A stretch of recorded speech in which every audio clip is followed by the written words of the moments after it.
Malaysia rancang Piala Dunia tandingan. Timnas Indonesia berpartisipasi. Kevin Dix bangga harumkan nama Indonesia di Jerman. Standar tinggi pelatih baru skuad Garuda terungkap.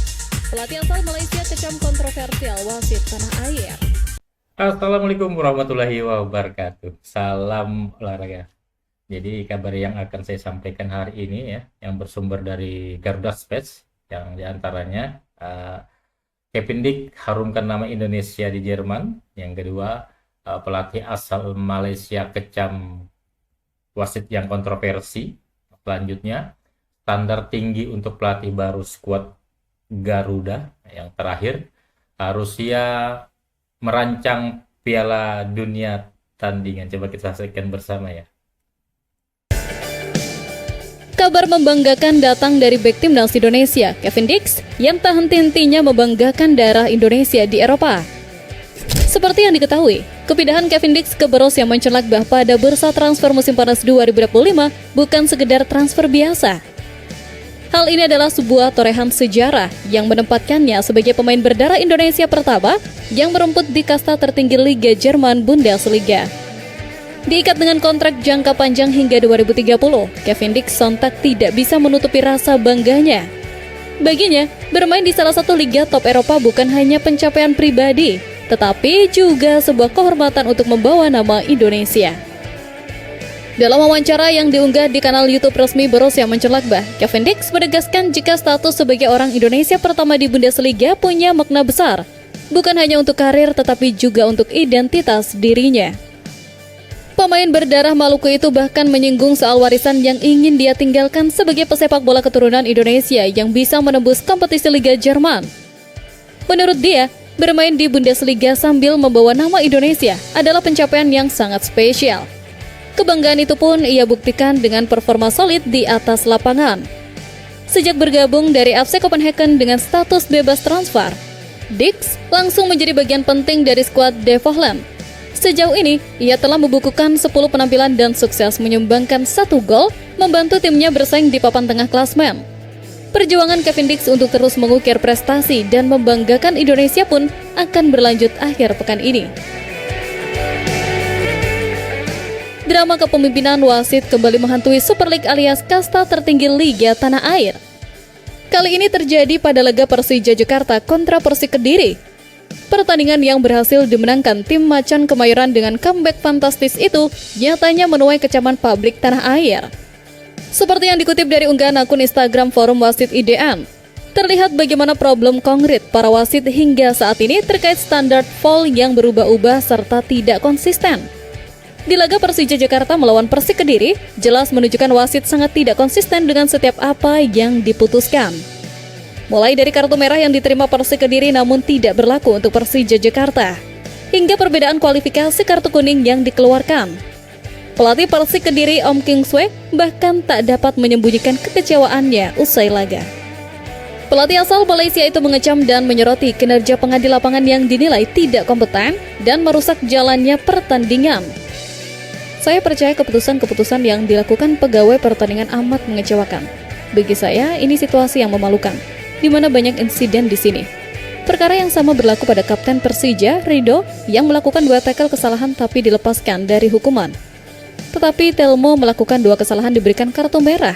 Apa tujuan wasit dengan tidak menunggu keputusan VAR untuk Rido? Ujar Ong Kim Sue.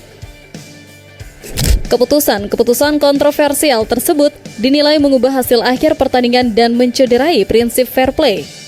Sang pelatih merasa kerja keras timnya selama latihan dihancurkan begitu saja oleh keputusan subjektif wasit dalam waktu 90 menit. Ketegasan komite wasit melihat fenomena ini harus lebih diatensikan kembali. Banyak kritik serta masukan dari para tim peserta kompetisi melalui reverse system atau sistem evaluasi wasit terhadap kinerja wasit di lapangan hanya dijadikan pelengkap bahwa perwasitan tanah air telah menggunakan sistem. Kualitas kompetisi tidak akan pernah meningkat jika kualitas pengadil lapangan masih terus menjadi perdebatan di setiap pekan. Publik menuntut adanya evaluasi dan sanksi tegas bagi wasit yang terbukti melakukan kesalahan fatal agar integritas Liga Tanah Air tetap terjaga. Topik mengenai siapa pelatih baru timnas Indonesia masih menjadi perbincangan hangat. Namun, terlepas dari siapa nama yang nanti akan diumumkan oleh PSSI, satu hal yang pasti adalah pelatih tersebut akan menghadapi tantangan yang sangat berat. Bagaimana tidak? Pelatih baru skuad Garuda harus siap menghadapi standar tinggi yang telah ditinggalkan oleh pelatih sebelumnya, Sintayong. Warisan Sintayong bukan hanya soal taktik, tetapi soal budaya kerja. Pelatih asal Korea Selatan tersebut telah menanamkan standar kedisiplinan yang sangat ketat, peningkatan fisik yang signifikan, dan mentalitas pantang menyerah kepada para pemain. Publik sepak bola Indonesia kini sudah terbiasa melihat timnas yang bermain Spartan selama 90 menit tanpa kelelahan. Oleh karena itu, pelatih baru nanti tidak bisa bekerja dengan standar yang biasa-biasa saja. Ia harus rela dirundung atau ditekan oleh ekspektasi publik yang menginginkan progres, bukan kemunduran. Jika pelatih baru tersebut melonggarkan disiplin atau gagal menjaga level kebugaran pemain, maka ia akan langsung mendapatkan sorotan negatif. Standar tinggi ini adalah pisau bermata dua. Di satu sisi, hal tersebut bisa menjadi fondasi yang bagus karena tim sudah terbentuk karakternya. Namun, di sisi lain, ini adalah beban berat karena pelatih baru harus bisa menyamai atau bahkan melampaui pencapaian era sebelumnya. Publik tidak akan menerima alasan proses adaptasi yang terlalu lama. Pelatih baru wajib membawa timnas Indonesia terbang lebih tinggi dengan standar profesionalisme yang telah menjadi norma baru di skuad Garuda. Di tengah kekecewaan karena gagal melaju ke Piala Dunia 2026, sebuah peluang tak terduga mungkin akan terbuka bagi timnas Indonesia. Hal itu bermula ketika Rusia dikabarkan akan menggelar turnamen tandingan Piala Dunia. Federasi Sepak Bola Rusia dilaporkan sedang menggagas sebuah ide ambisius, yaitu menggelar turnamen internasional paralel yang dikhususkan bagi negara-negara yang tidak lolos ke putaran final. Menurut laporan portal 365 Scores, kompetisi alternatif ini direncanakan akan berlangsung bersamaan dengan perhelatan Piala Dunia di Amerika Serikat, Kanada, dan Meksiko. Seperti diketahui, timnas Rusia masih berada di bawah sanksi FIFA sejak 2022 dan tidak diizinkan berpartisipasi dalam kompetisi resmi.